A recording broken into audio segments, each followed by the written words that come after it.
I hope you're having a blessed day. I'm glad you're here. I'm glad you found this video. I have a quick word for you. God says this is the reason why he wants you to build in silence. I say it again. God says this is the reason why he wants you to build in silence. When you build in silence, you take time for God to mold you, shape you. You take time for him to fine tune you, to help you see what works, what doesn't work. You build confidence. You learn your identity. You realize, okay, this is the purpose and the plans God has for me.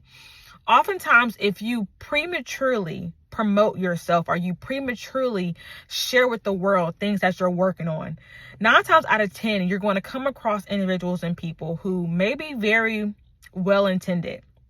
And my eyebrows a little bit, they're growing, I'm happy.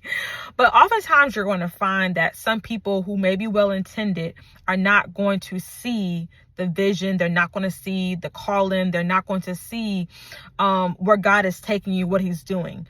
And they may be trying to see it, but God has not given them the vision to see it. And sometimes people who may see it, they may feel some type of way about it. It irritates them. It triggers them. It reveals some insecurity, possibly jealousy, what have you. And there's some people, again, God just have not anointed them to see.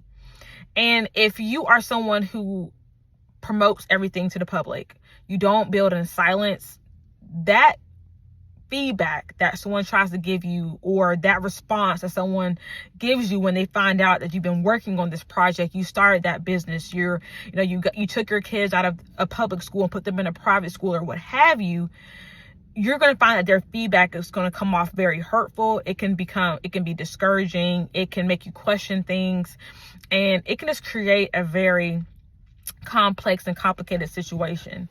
And that is the reason why God wants you to build in silence, because when you build in silence, you develop that confidence. You know this is God telling you to do that. So when the naysayers come, when the negativity comes, you can be confident that this is what God told you to do. You can be confident that you're in God's will. But if you are prematurely promoting yourself, allowing everybody to see what God's been working on, you're going to find yourself confronting and encountering people who are not going to see that same vision. They're not going to understand. They're not going to recognize this particular gifting on your life, and they're going to speak death into it. So I just want to encourage you in this hour, be careful of sharing things with people. Be careful of posting things. Be careful of sharing with people what you're working on, because you're going to find that there are going to be a lot of negative people who are just not going to have anything positive to say. They're going to try to couple it with something nice and